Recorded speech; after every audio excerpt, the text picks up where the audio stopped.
Good evening, good afternoon, good morning, whenever the fuck you're watching this. This is another episode of the RosinBaggers podcast brought to you by Backyard Sports. We've got Ty out in God's country with maybe the most magnificent backdrop we've had on the show. How you doing, bud? Right. I'm doing well. I'm 45 minutes to the south of my regular home, which puts me in about 5G to 3G internet country. So we were having some internet issues with the laptop, and I just said, you know what? You guys got a beautiful backyard. You got a beautiful deck. I'm just going to go chill out and talk a little baseball.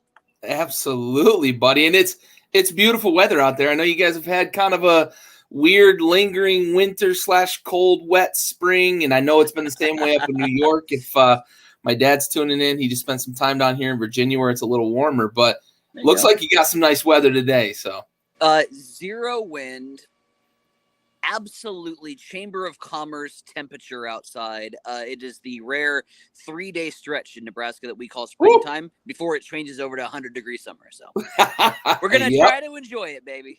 Absolutely. All right, well, let's dive right into it, man. Let's talk about some series we highlighted last week. I'm going to pass your way first, bud, and you were talking Dodgers-Cardinals? Dodgers-Cardinals, and ended up the Redbirds are red hot? Ended up being a lot more Cardinals than Dodgers in the series, which I thought was a possibility. Now, again, I mentioned, last week that I'm like, all right, I'll be happy. A 2-2 split with LA, with the front runners, with Mookie, with Freddie. But that pitching staff, I mean, we'll talk more about the Dodgers in specifics coming up here on the show. But that pitching staff right now in shambles, and a rejuvenated St. Louis offense with Nolan Gorman is absolutely crushing it right now. One of the best young players in baseball. Hit something just shy under 500 in the entire week, and 4 of those games were against the LA Dodgers.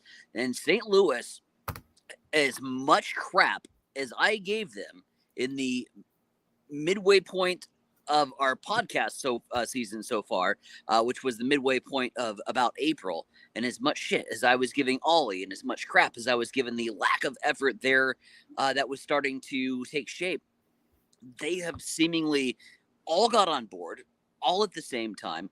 Waino coming back helps, but the pitching staff has found their form.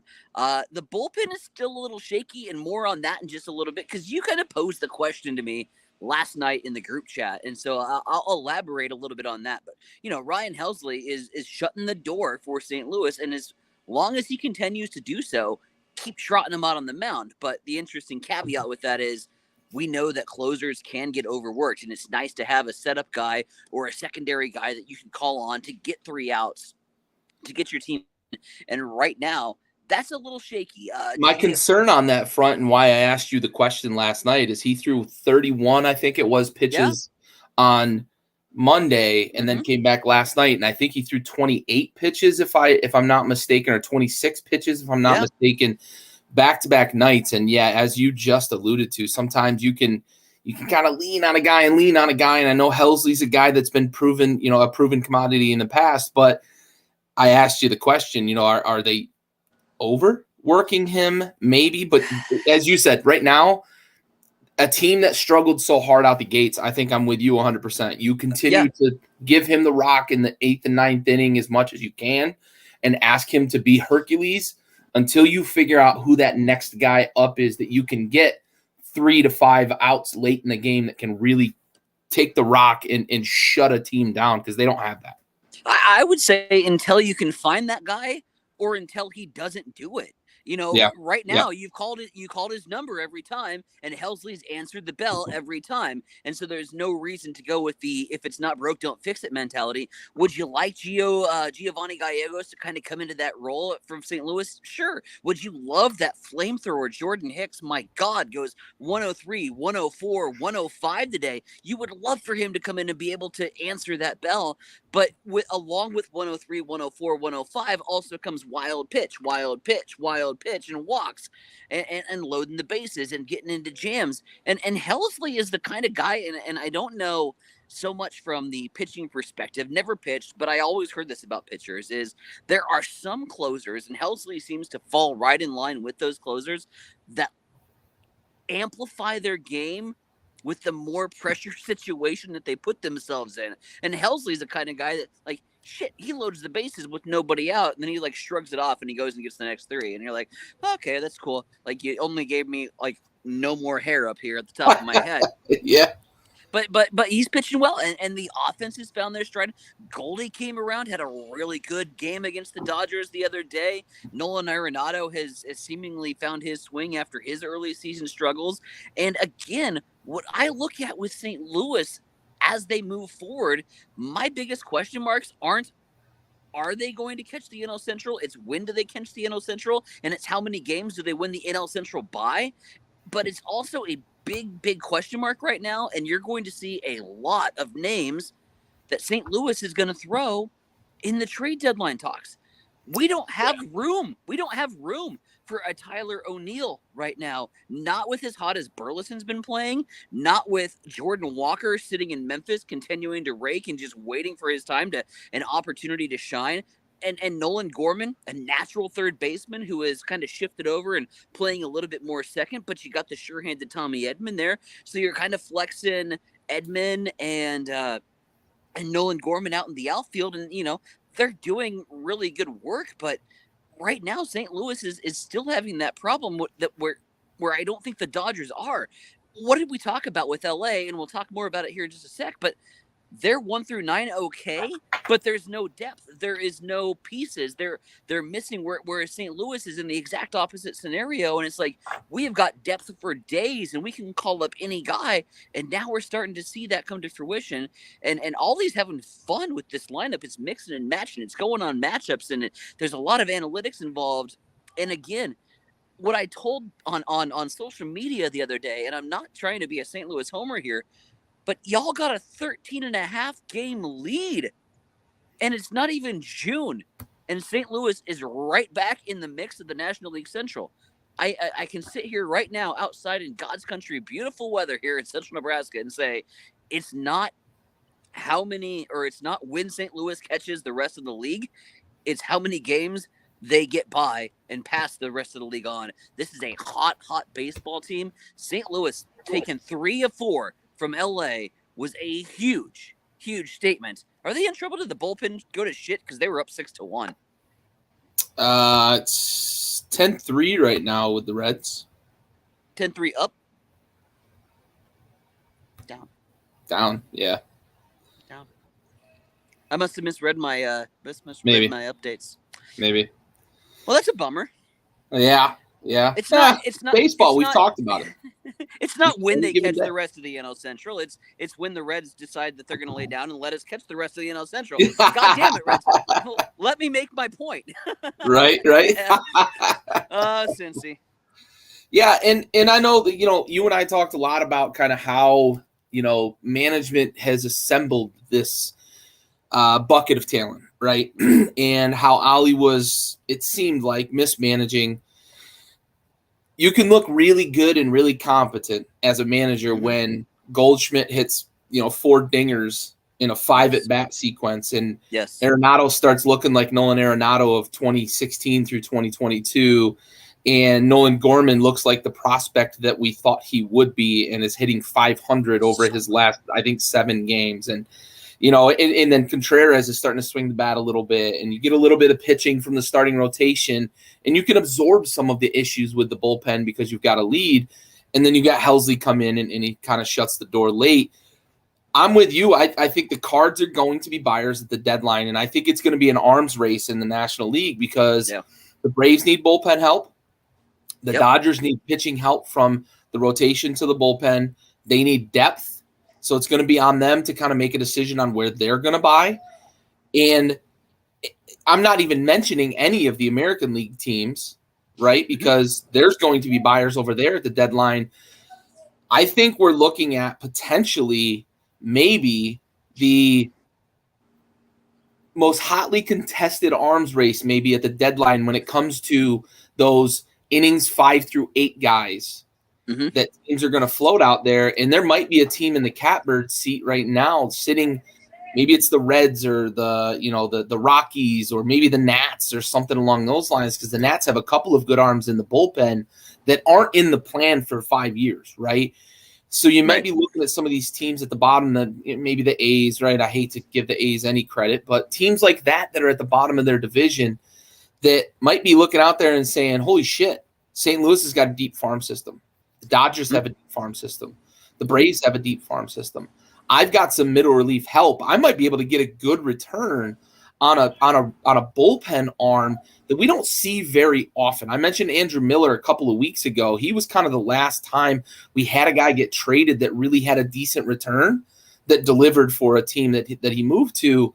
Those bullpen arms don't always fetch a big price, but it might be this year that we look at several teams needing bullpen help that are right there saying we are World Series contenders that might drive the price up, right? They might drive the price to a point that somebody's got to give up a top 5, top 10 prospect in their farm system to get that guy because they think that's the guy that's going to get them maybe a World Series title this year. But and a couple points on that. And first of all, on Oakland, can you imagine kind of a hybrid forced starter like James Caprillion? I think Caprillion would be a great middle relief guy. Because what's he do in Oakland? He is dominant in the first 3 innings, and then when that lineup comes back around, they've got him. Yeah, that lineup turnover. And his ERA infloats. But he is dominant in the first 3 innings of a start. If he could go 6 or 7 and just have to face a lineup once, if even that, I think he could be a great middle reliever. And here's the other thing to talk about St. Louis, especially when it comes to the arms race. St. Louis does not traditionally go with a lot of splashy arms, but look back at last year. They're sitting neck and neck in the race with the NL Central with Milwaukee. They go out in the deadline, and they got 2 moves that I was pretty critical of, to be honest with you. Jordan Montgomery, where they gave up Hay-Bay with Harrison Bader, and they got the pitcher for Pittsburgh, whose name is going to all of a sudden elude me. Not Contreras, but anyways, it's gone. They go out and they get 2 guys that provided really good 4 and 5 starting help. So St. Louis is not afraid to go after some arms. Fortunately for Montgomery this year, he's been a little up and down, probably more down than up. But he was the key last year in terms of closing out the regular season and getting St. Louis into the playoffs. Montgomery had a fantastic rejuvenated career, and that's what happens on a lot of these pitchers that we think, past their prime, you maybe don't have enough in the gas. They get into St. Louis, and it's like, holy shit, I still got this. I would not be surprised, but for St. Louis, in terms of their chase this season, I don't want to look at any offensive players. I don't want to look at any potential prospects. I don't want to look at big bats. I don't want to go after, I scratched that. I do want to go after Shohei, but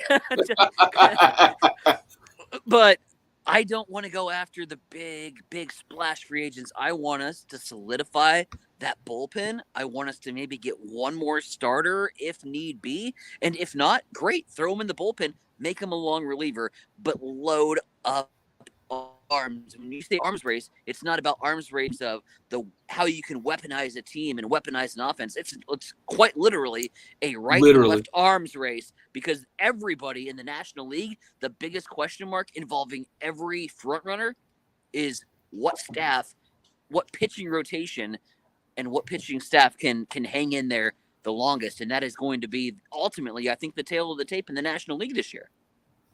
Yeah, one last thing I want to circle back on before we shift gears.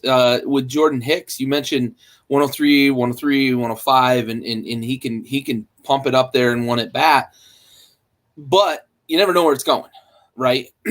I always wondered why an organization doesn't go to a guy and say, listen, I don't want 100% on every pitch and not know where it's going. I want 90% and hit me a corner once in a while, right? Just find the black once in a while at 95, 98, right? Because you're talking about a guy that can really dial it up in triple digits, but has no clue where it's going. And that's a liability in the bullpen, especially. That's a guy I can't bring in a high-pressure situation. That's a guy I've got to bring in a clean inning, or else I'm just anticipating he's going to walk in a run, or he's going to throw a ball by the catcher that's going to end up, allowing somebody to score on a wild pitch. I just don't understand why organizations don't do more of this, understanding that velocity is great. Velocity is really great when you can harness it and put it somewhere where you're going to be able to get guys out. You look historically at the guys who threw hard, right? Randy Johnson struggled early in his career. Nolan Ryan struggled really bad with walks early in his career. And even during a lot of his no-hitters, he had 6-8 walks, and he was throwing 130, 140 pitches. Guys don't throw like that nowadays. And Hunter Green is an example now. He can dial it up, but he never really gets you deep in games because he can't fucking stop walking people. Right. Smoltzy was a guy that once he got to the point where he could paint a corner, and then the Braves were tremendous with doing this with developing pitchers, but Smoltz was unhittable at 94 to 96 with his fastball instead of 98 to 100 and not being able to paint anywhere.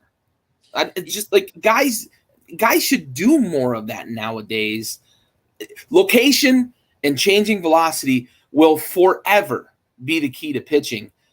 And I think we've lost track of that. I'll get off my soapbox, but I think we've lost track of that in today's game because you get these bullpen guys that just can't get outs because they're either going to throw it over the backstop or they're going to throw it right down the cock and a guy's going to hit it over the fucking fence. Mm-hmm.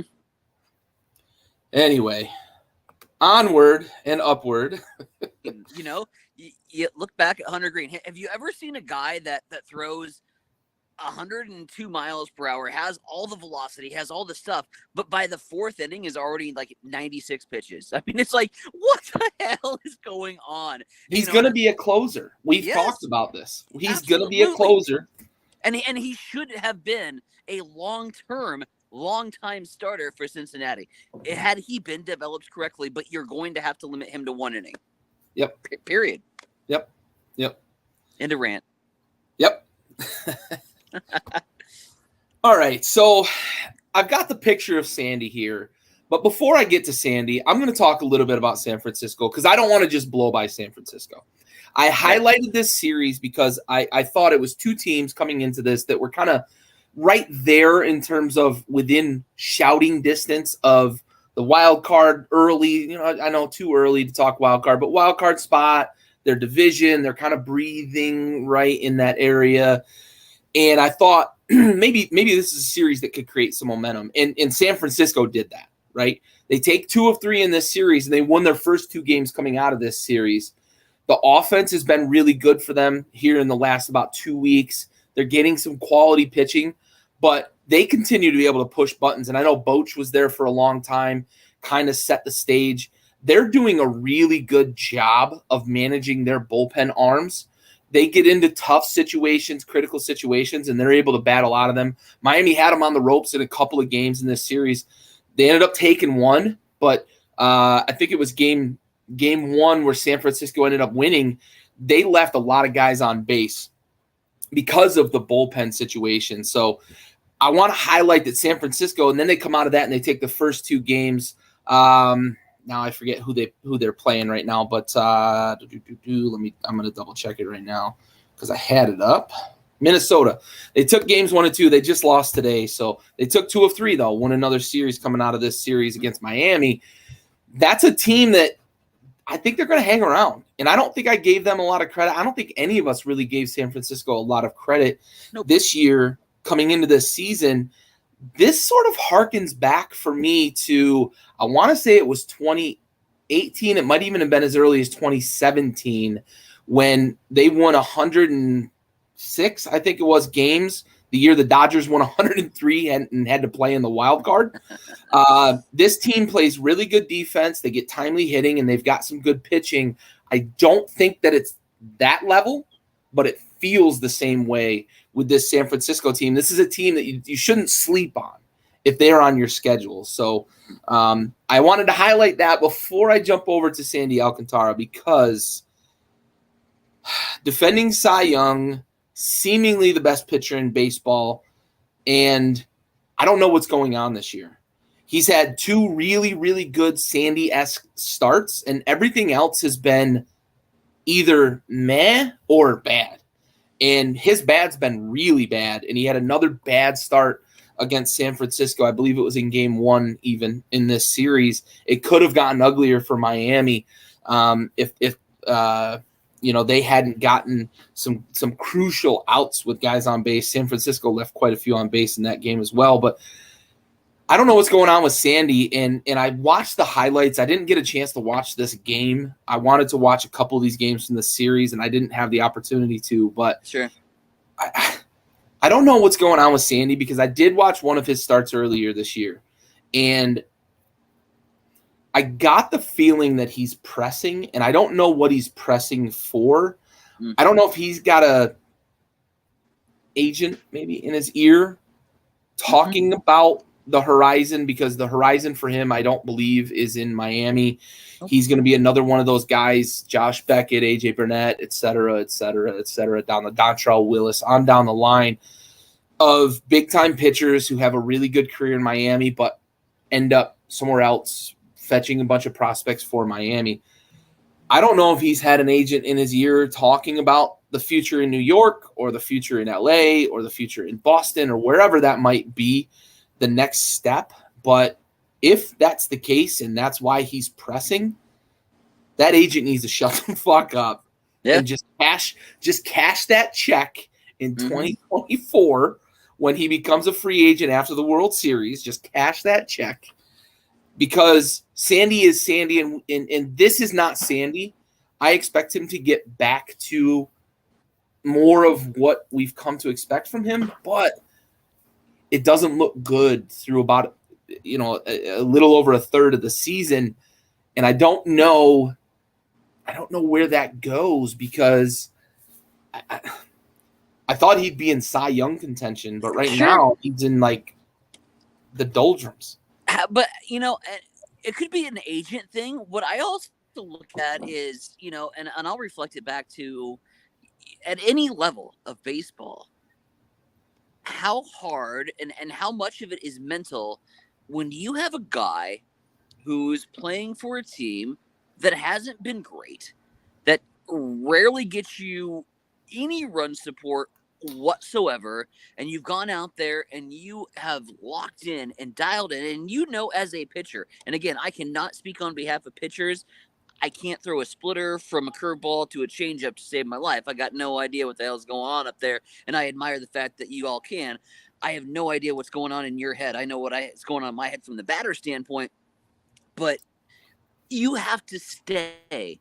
Whether you're a batter or a pitcher, you're locked in to those ABs. You're absolutely 100% mentally focused, and when you have a season like Sandy had last year, I can only imagine you leave it mentally drained and absolutely exhausted. And then you come back to a team that's scuffling out of the gates, that still is doing the same bullshit that they did a year ago when you were absolutely lights out. And that has to be mentally exhausting for him. And I'm sure that there's an agent playing a fact in, and I'm sure that he's trying to go for the super stats and the strikeouts and the low ERA. So not only can you be a pitcher on a winning baseball team, but you can also make Shohei, Trout, Tatis style money whilst doing it. And I know that that's probably only adding pressure to the situation. But I'm looking at less from the pressure standpoint because we saw him last year when he's in pressure situations, he came through and he pitched well. So I think it's less of that and more of literally being mentally exhausted of playing for a shit team in Miami. And I don't know how you reverse that. There's no approach really other than go out and have fun again and try to end this last 3 months, and it won't even be that. I'm sure he goes at the deadline. You mentioned the arms race. The Dodgers, for God's sakes, have enough money to land Sandy Alcantara tomorrow if they really want to. He's going to play for a winner, but he needs to get his ass in the right mentality and mind frame so that his mentality and mind frame doesn't affect his mechanics into the second half of the season. Yeah, and that's a fair point, right? That has to be a drain. I was fortunate enough, in high school, I struggled a lot with that, but as a 16, 17, 18-year-old kid, you're out there having fun and you're just fucking, fuck, we can't score any runs. But right. I was fortunate enough when I got to college that we had a lot of offensive run support. And as I mentioned, I think it was last week, maybe the week before, there were innings I would literally look down the bench and be like, hey, man, can you just take 3 so we can go back out there? I don't want to sit here and get cold on the fucking bench. Right? So I know kind of both sides of that, and I certainly can understand, especially as a professional, you've got to be so perfect all the time too, right? These hitters are so good. You make a mistake, they're gonna dunk it in the upper tank. So, I think you're spot on with some of that. I think it's a little bit of both, right? That he's looking ahead. Maybe the agent is talking to him about the deadline too. And I know Soto last year when he was with Washington felt like he was pressing. Oh, a bit too, yeah. So, yeah, absolutely. Yeah. So maybe it is quite a bit of that as well. So either way, I just want to see Sandy get back to being Sandy, man. Same here. But going back to the Giants just really quick. Yep. Because you mentioned Soto, and I'll bring this up. We're starting to kind of chat more a little bit about San Francisco. Are we chatting more about San Francisco and starting to establish them as a potential contender only because of the struggles and the slow start that San Diego has had? I still, in my mind, I don't put them in that category. I think San Diego ultimately can figure it out and catch. But the conversation is certainly worth having, and I'm thinking it's happening because of the horrible start that's happened in San Diego. Yeah, I think that's a fair assessment, right? I think San Francisco is just thought of as maybe the third team, and I think even to kind of double down on that, I think nationally there's still an expectation that Arizona is not going to be this team, right? And I know both you and I and we talked about how we thought Arizona had potential with that young roster and in the couple of moves that they made to really strengthen that roster with some veteran help that we thought they would be there. But I don't think nationally Arizona gets the respect they deserve. Nope. So I think it is, right? The AL West, everybody just kind of thinks of the two selfish teams in the league, right? The two fat and happy teams in the league in the division, Jesus. With LA and San Diego. Yeah, we got there. With LA and San Diego, though, because they've all gone out and made splash moves, get all the stars, bring them in. And it's we've talked about the arms race at the deadline, but it's been an arms race with those two teams for 3 years now. So, yeah, I think you're absolutely right that San Francisco's not getting the credit in that division because I think there is this maybe hidden sentiment that San Diego's just going to end up being there at the end of the season, but it might get late early for them, man. Yeah, honestly, because Arizona's 8 games over 500. The Dodgers, with all the holes that we've talked about them having, they're 10 games over 500, and in San Francisco right now with winning 4 out of their last 6, they're sitting at just a game below 500. I believe it is, right? Yeah, 24 and 25. They're a game below 500, and all 3 of those top 3 teams have won at least 6 games. Arizona and San Francisco have won 7 out of their last 10. So San Diego can only scuffle for so long before we have to start saying, well, maybe it's a lost season for these guys. I don't know. If you're going to start slow in the Central. In a different division, yeah. Either the AL or NL Central, yeah. Not in the NL West. That's for damn sure. Right. All right. Well, let's talk about some upcoming series. So I'm going to talk, let's talk Dodgers. Let's talk Dodgers because you mentioned it a moment ago that we were going to hold off. Dodgers Rays. I picked this series. We're flip-flopped here, but I picked this series because it's 2 first-place teams. The Rays have cooled off a bit to a certain extent, especially a 20-1 fucking drubbing last night at the hands of the Blue Jays. But this is still 2 first-place teams, and this is 2 teams we expect to be in it late. I did want to talk a little bit about what I think you were alluding to with the Dodgers and Cardinals series from last week. This isn't the Dodgers team of 2020, 2021, and 2022, right? Mm-hmm. And we talked about it earlier this season, especially with the injury to Gavin Lux, that they're really hurting in the middle of the infield, but pitching-wise, they've really been struggling, and it is sort of a testament to how deep that lineup was entering the season and how savvy Clayton Kershaw is right now because he's had a great start to the season. They've gotten wins and they're 10 games above 500, and we're talking about them right now like they've got a lot of holes. So they're still 10 games over 500, but this is a team in the Rays, and this is why I wanted to highlight this series, that we might see this exposed much in the same way that we saw it exposed against the Cardinals, where the Cardinals really laid it on them offensively, especially. This could be a measuring stick for me to tell me just how aggressive the Dodgers are going to be at the deadline, because we know they're not in wait mode. They're not in 10 years from now mode. They're in win now. They want to win a bunch of World Series in this 5-year probably window that they've built.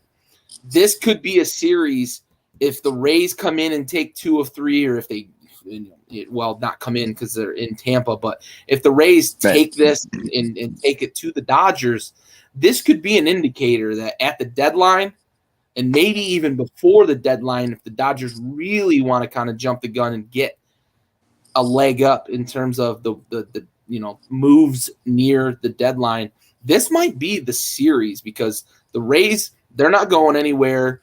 The Dodgers have aspirations for the World Series. If they struggle here, this might be an indication, because this might be a team they would see in the World Series if they make it to the World Series. We might see the Dodgers start to hit the panic button and say, okay, maybe we need to make a move in June as opposed to waiting to July, August when we get to that trade deadline, we get to the Midsummer Classic. It might be time early for them to kind of jump the gun and start to make those phone calls and lengthen the bullpen, maybe even lengthen the lineup. I'm curious to hear your thoughts on the Dodgers in light of this series.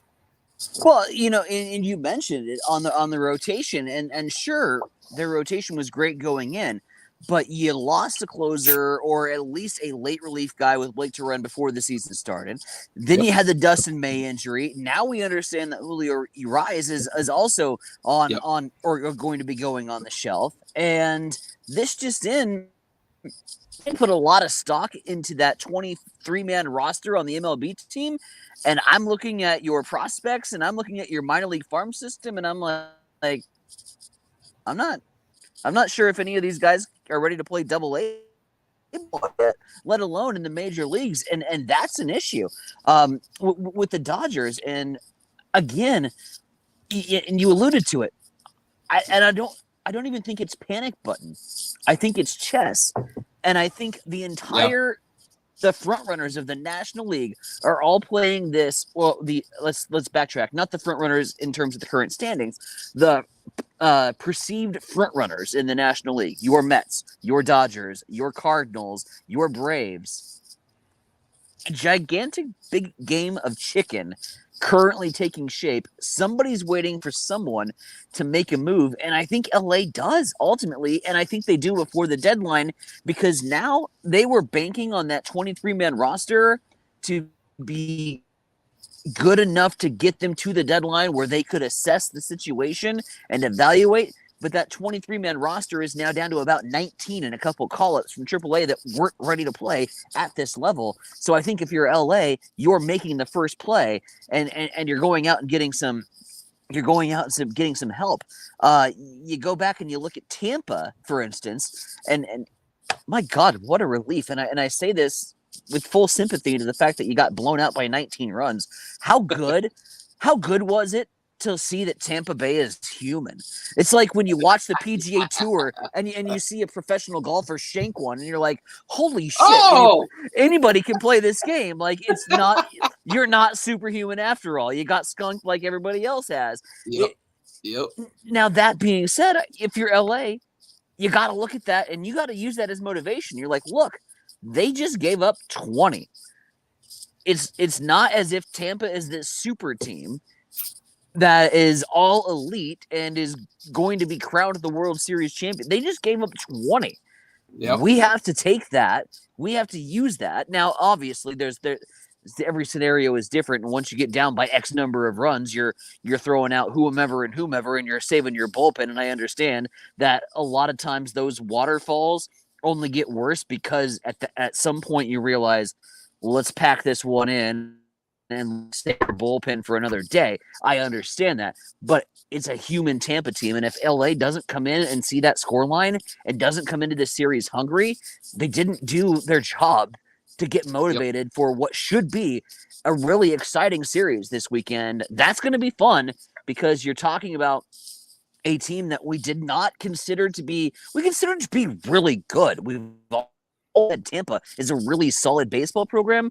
We didn't have them as the AL crown. We crowned Los Angeles and Atlanta a little bit, both in that National League kind of coin flip over who was gonna make it out of that NLCS.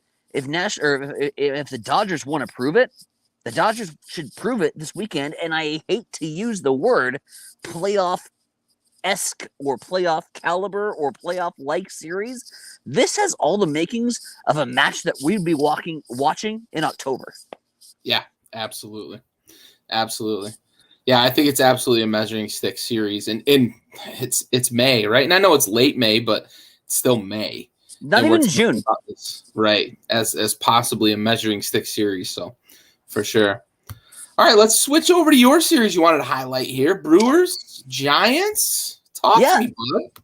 Thought we would kind of continue our San Francisco Giant conversation, and thought I would do so in the fact that when we're talking about where they shape up in terms of the standings right now in the NL West, they have a very good opportunity to continue in a big-time series to pick up those wins that maybe, if we're looking in April, we're thinking this might be a Milwaukee sweep, or this might be a situation where San Francisco loses ground.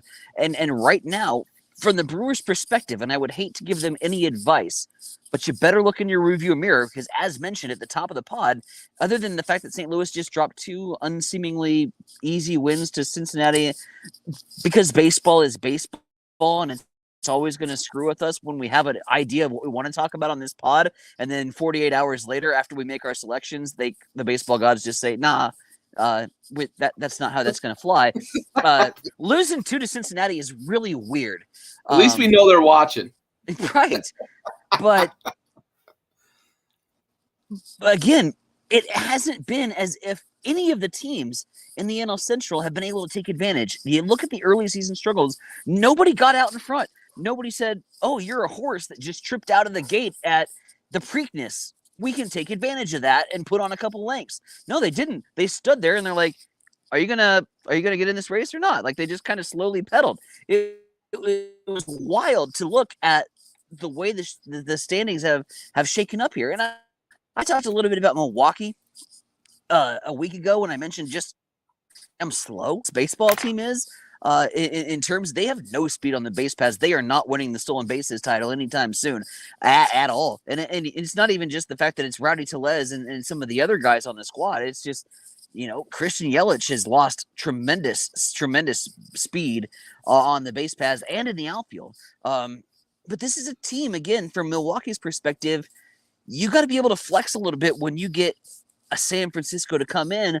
But I really think, and especially taking a look at the pitching matchups, because I've always said Milwaukee has better pitching than St. Louis. Milwaukee has better pitching than the rest of the National League Central. But as I look at stat for stat on the line, when it comes to ERA and strikeouts and batters walked and whip ratio, San Francisco's neck and neck with them. San Francisco with a pitching staff similar to Baltimore a year ago, where you were kind of just hoping that fairy dust and pixie sticks got sprinkled on and made it work. San Francisco's been able to make it work in a hitter-friendly ballpark, mind you. This has all the makings of a series that San Francisco can not only win, but can sweep and continue to aid my St. Louis Cardinals in their quest to catch the Brewers. I'm really intrigued, and it wasn't so much as, let's take a look at series and how it affects the standings. It's like, okay, we covered the Cardinals last week. They got 3. Let's cover the Brewers this week and see if they can lose ground so St. Louis can catch. The National League Central in the early part of the season has been really fascinating to me based on how quickly St. Louis has been able to catch up. But that said, I still think that Milwaukee has this pitching staff that could honestly, if they flicked it on tomorrow and went lights out and went 5-0, I wouldn't be surprised at all. I wouldn't be shocked. It's extremely talented, but San Francisco's lineup is extremely consistent. There's not one guy that overshadows or steals the spotlight. But the biggest surprise for me for the San Francisco offense has been their power. Where did that come from? Hitter-friendly ballpark, sure, but they're mashing road games. They're mashing on the road. They hit more multi-home run games this season, as I'm just scanning the league, than any other team I've watched so far this year. And the power, to me, didn't jump off on the stat sheet. It didn't jump off as I was taking a look at this team on paper, but they found it. And kudos not only to the manager in San Francisco, but that entire coaching staff, because the hitting coach has clearly seen something and the players have bought on board. And here's the deal about that with the power with San Francisco.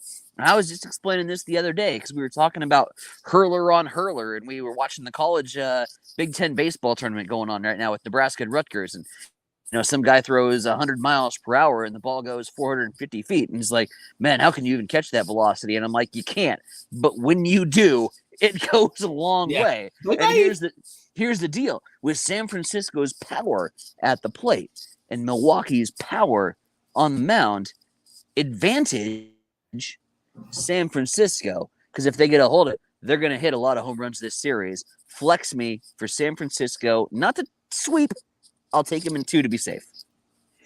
Yeah, and you mentioned the lineup. That's been the biggest surprise, I think, for me, maybe in all of Major League Baseball. Lamont Wade Jr., who are you? My God. I didn't know who this guy was, and now he's ridiculous. Yeah, it's absurd. And I before the season, I had them probably in the bottom 5 in terms of lineup. Yeah. I didn't think they would score runs. I even wagered against them a few times early in the season and lost on that because they were facing good pitching and were beating up said good pitching. I didn't see that coming. And man, just an unbelievable turnaround, or at least I guess overachievement from San Francisco in terms of their ability to squish the ball. We've got a good question, Brett. I'm gonna jump into your question after we get to the most important segment of the show. We call it our Folds of Honor Salute to Service.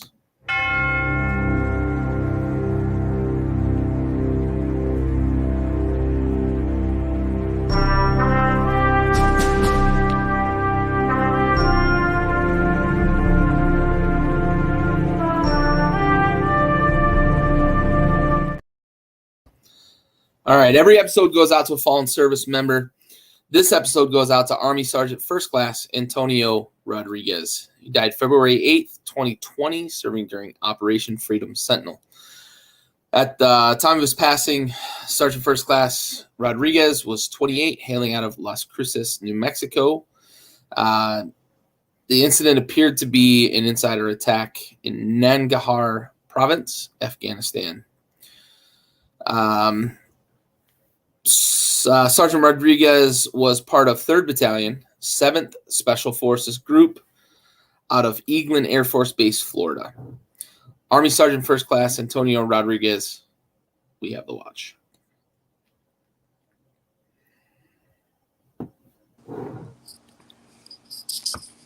All right.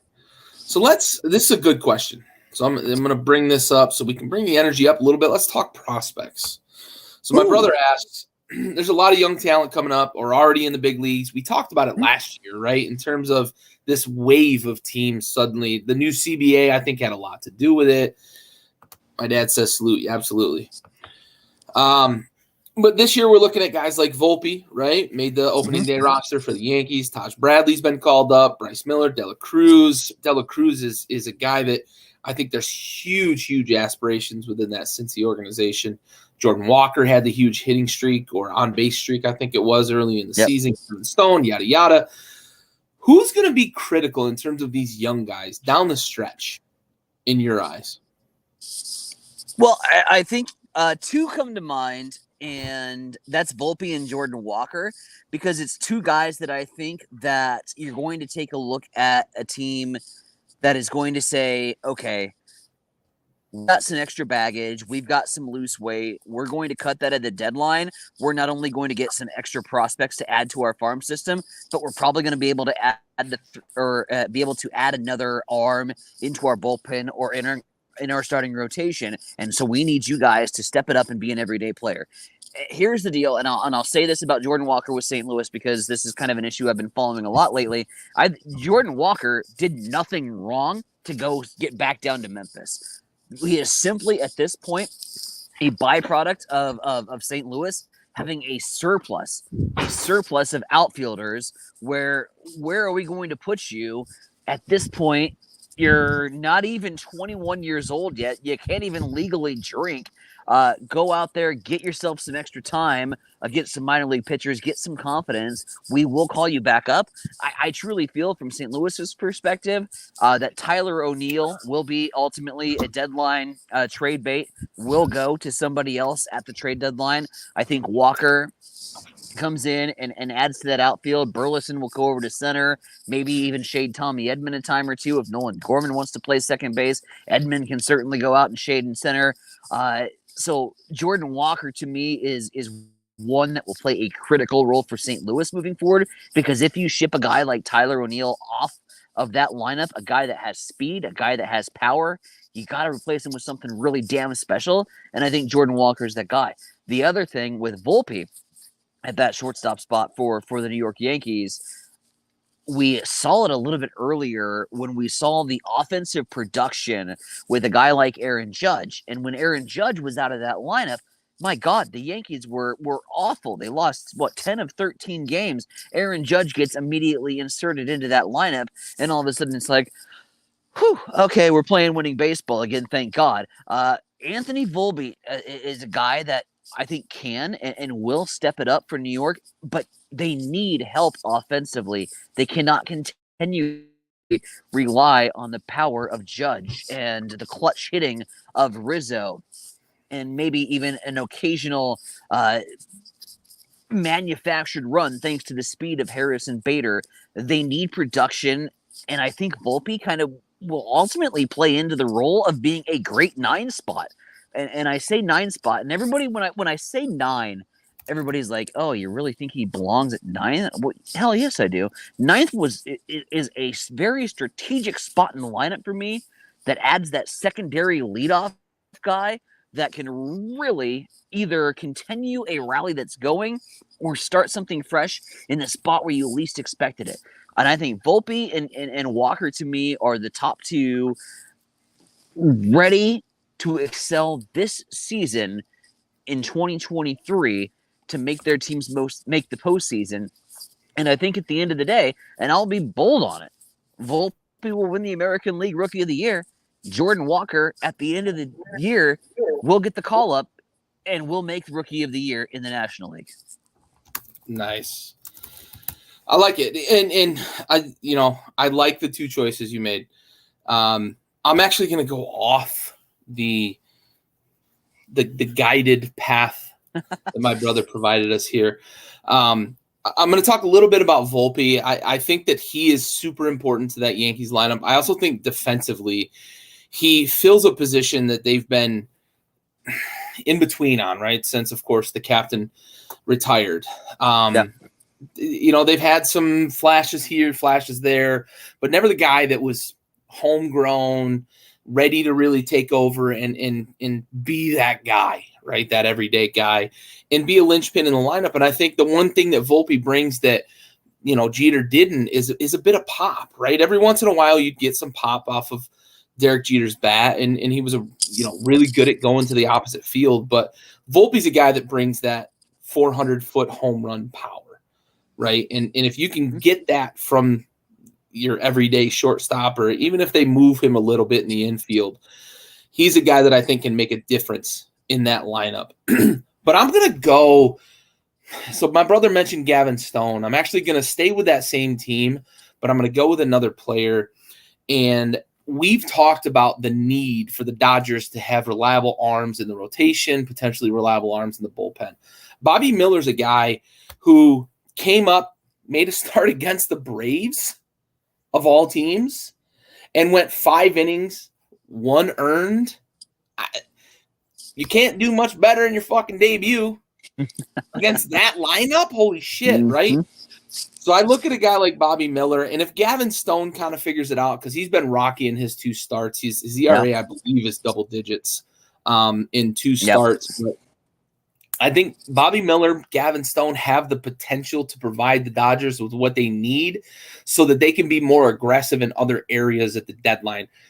If Bobby Miller can be the 4th guy in that rotation in the stretch months, August, September, October, or Gavin Stone, but I'm sticking with my pick with Bobby Miller here. If they can be the 4th guy in that rotation, it allows the Dodgers to really focus on bolstering that bullpen, but also, as we've already talked about, maybe it's Shohei to get a bat in the lineup, but I think they're looking at middle infield and really making a move there, because we've seen in the first time since he was in the minor leagues, and really since before he even became a professional, Mookie Betts played in the middle of the infield this year. And I don't think the Dodgers want that long term, right? Because he's one of the 2-3 best defensive outfielders in all of baseball.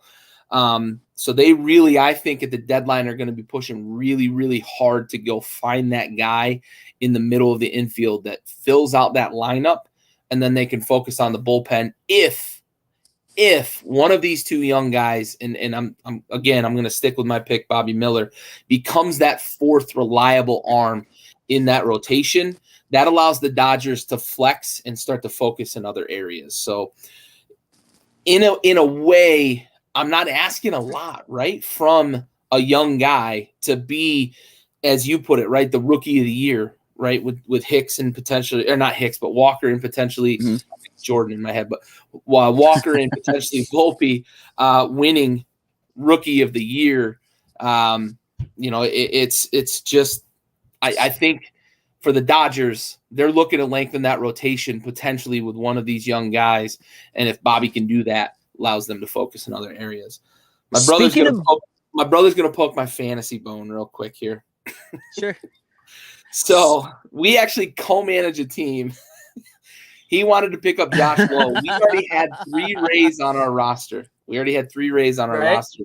So I was like, I don't know that we need another Ray. Since the moment I fucking said that, the RosinBaggers curse has set in.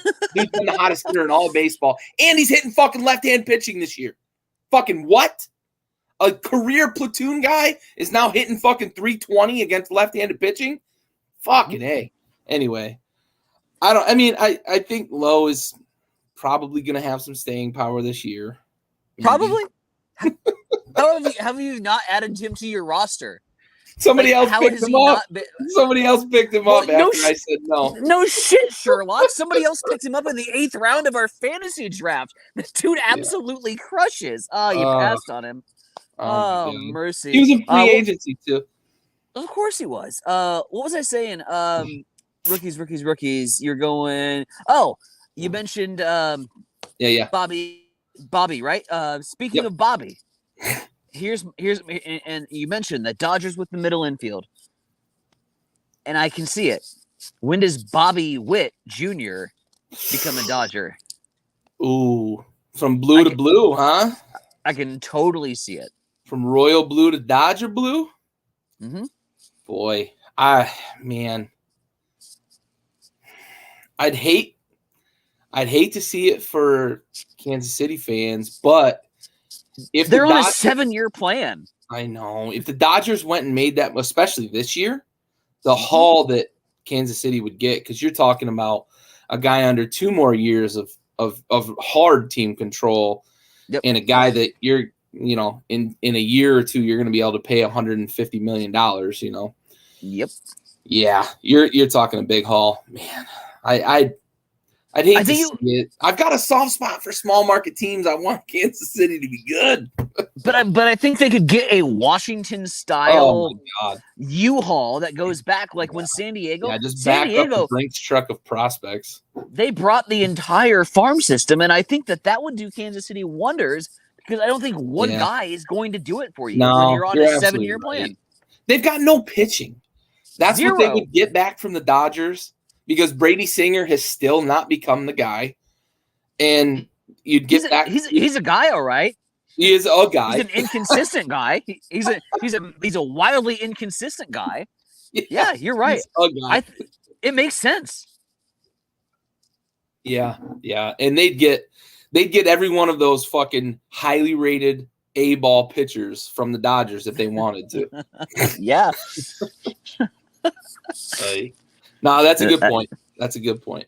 I don't want to see it, but that's a good point. I know. Anyway, all right. And speaking of stocks, let's invest in some stocks.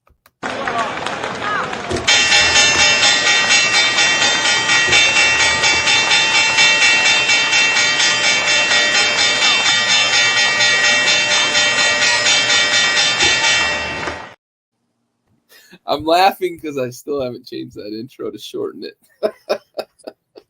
I'm not deaf because I muted it.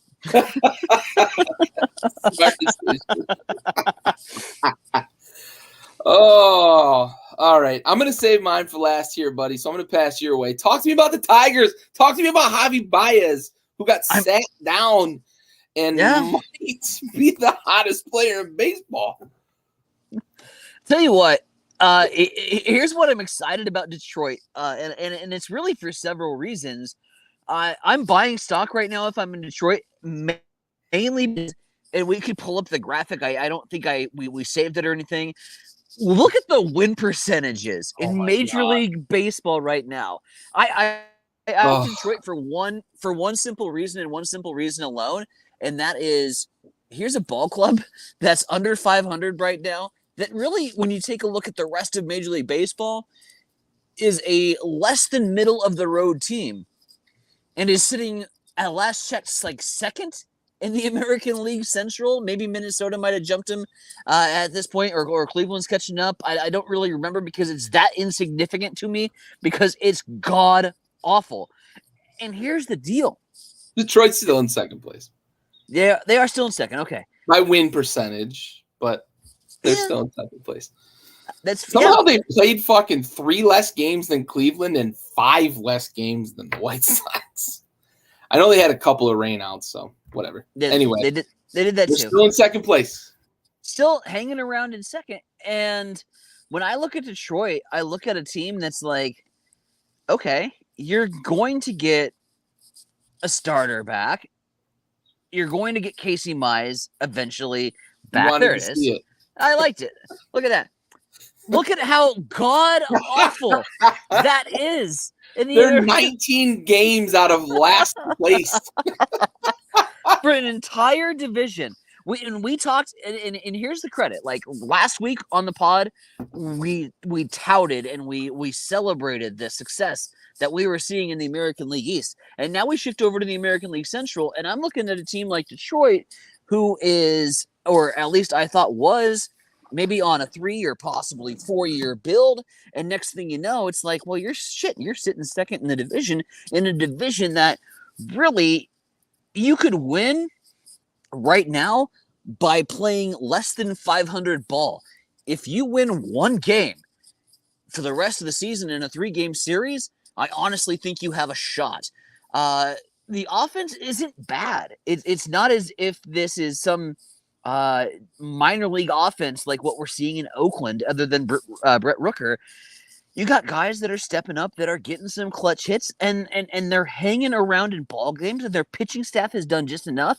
And for the most part, their talent, all of Detroit's talent, is sitting on the shelf right now on the injured list. Once this team gets healthy, if they spark some positive momentum towards July, I could see this team closing strong. And when I say closing strong, again, please understand that I say closing strong with the understanding that I don't think you'll win maybe but a handful of series for the rest of the year, but I still think you're just as good, if not better, than any team that's in the Central right now. Yep. It is that bad. And the Baez saga has been wild. And sometimes, like you said, it takes a little kick in the ass to get it figured out. But what a resurgence. Wild stuff in Detroit, man. It's insane. And again, I'm buying stock, and I'm not buying stock because I think that Detroit has that ability to be this really great baseball team. I'm buying stock in Detroit because I think the rest of the division is garbage. Yeah. Oh, what a bad division. It's horrible. All right. Well, I'm going to talk about a stock that has gone to the moon over the last 2 weeks. We talked about it. Houston, prepare for takeoff. Yep. How many more space cliches can we get in before the end of this segment? Because lots, baby. I am a astrophysicist. I love it. Let's do it. Absolutely. Houston, holy shit, they are on fucking fire. Except the last 2 days, Texas has actually stretched the lead back out. So, of course, as I send in this as my pick, the curse takes full effect, and Texas stretches the lead back out. But I've got a little aside. I mentioned it in our group chat. Hello, boys. I'm back. And he was essentially on the moon or Mars or whatever, you know? Yeah, one more space analogy in there. The aliens were invading Earth and blowing up the White House. But, man, Houston's been playing hot baseball. We talked about this division, right, when the Angels had the early lead, but then the Texas Rangers started making that comeback, and they kind of ran right past the Angels. Now, suddenly, you've got basically what feels like a 2-horse race, and the Angels are starting to get left behind here.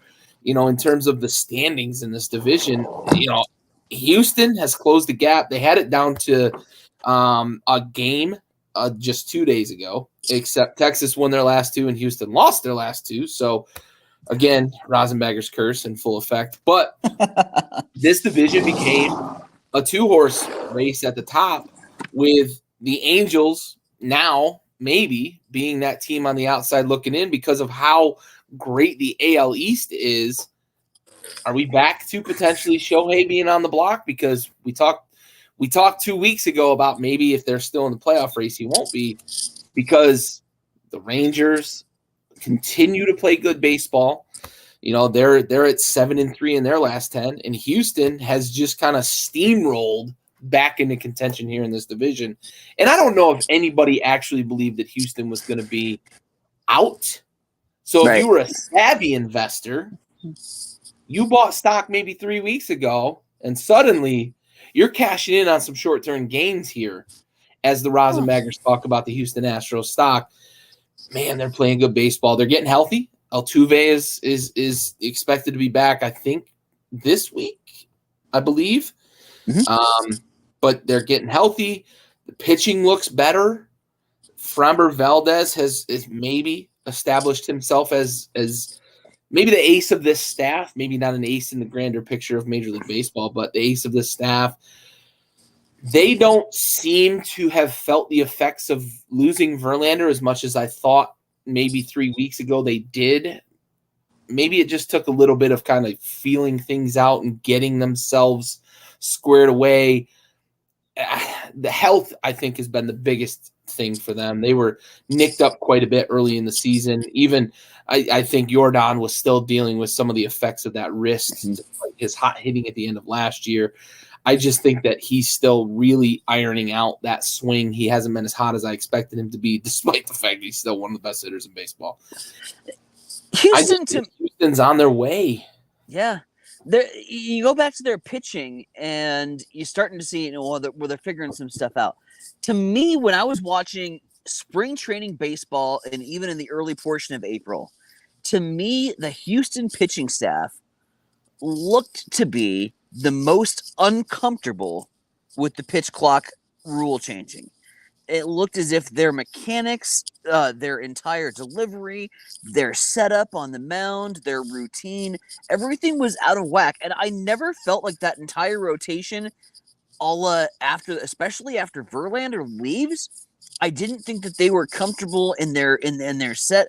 And certainly from a comfortability standpoint, they didn't appear to be confident in their stuff. And when you don't have your routine, whether it's going to the free throw line with the game on the line, or whether it's going to the bump with the ball in your hand, or whether it's being on the 2-yard line, if you're not comfortable in your routine, if you're not confident in your routine, you're going to get your ass kicked. And that happened to Houston early on. And I think now you're starting to see them a lot more comfortable with that pitch clock, as is, lo and behold, all of a sudden, all of Major League going to be a big issue all year, right? With the pitch clock, and there was going to be games that would be ended because of a pitch clock violation. Bullshit. They're figuring it out. They're grown ass men that know how to get the ball and throw. And I think Houston is really starting to take advantage of that and realize their roots and their mechanics, and they're starting to find a rhythm. And if this is a team that's going to find a rhythm, they're going to be scary in the American League West. I don't think LA sells yet, because why would you? Even though you might not get the West, I still think the Angels have a very legitimate shot to make a wild card bid, even as good as a start the American League East has had.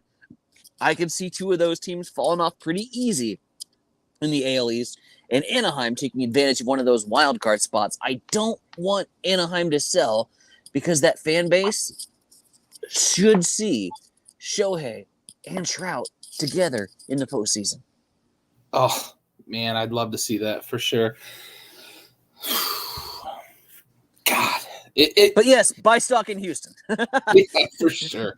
For sure. Hey, if we get 3 out of the West, and that means the Angels get in, man, I just want to see those superstars in the playoffs. Maybe they don't win a series because they still don't fucking have any pitching, but I just want to see those guys in the playoffs. Man. All right, bud. What do you got for us for closing thoughts here? I'll give us some closing thoughts. We've done RosinBaggers now for almost a season and a half of baseball. And in that season and a half of baseball, we have never once, not at any point, ever even thought of breathing a word of praise for the Cincinnati Reds organization after what that organization did a season and a half ago, right before the regular season was supposed to start. A fire sale of a franchise for no other reason than to throw millions and millions and millions of dollars in your bank account, and you had the audacity to say, what the hell else are you going to do to that proud fucking franchise? And we have bagged on them, and we have eviscerated them, and we have belittled them ever since, and honestly, rightfully so. Until this week, where the Cincinnati Reds were hosting the St. Louis Cardinals, and the St. Louis Cardinals, who have not had the greatest of years in terms of members of that Cardinals family that have been lost. And it hasn't been the players and the coaches. It has been more directly affecting in my line of work the media guys, the radio broadcasters, the Mike Shannons, the Post-Dispatch writers. It has been a trying year in St. Louis for a long time, long voices of guys that have covered this beautiful game and have meant so much to the city of St. Louis. And this past week, Cincinnati, in the press box, has reservations for two of those great media faces and media writers that told the story of baseball with their words, who painted pictures that you couldn't see back in the day of glory radio and newspaper. And they reserved those spots in the press box with a rose to an organization that has done so much to harm the game. They showed humanity, and to that, they earned my ultimate respect.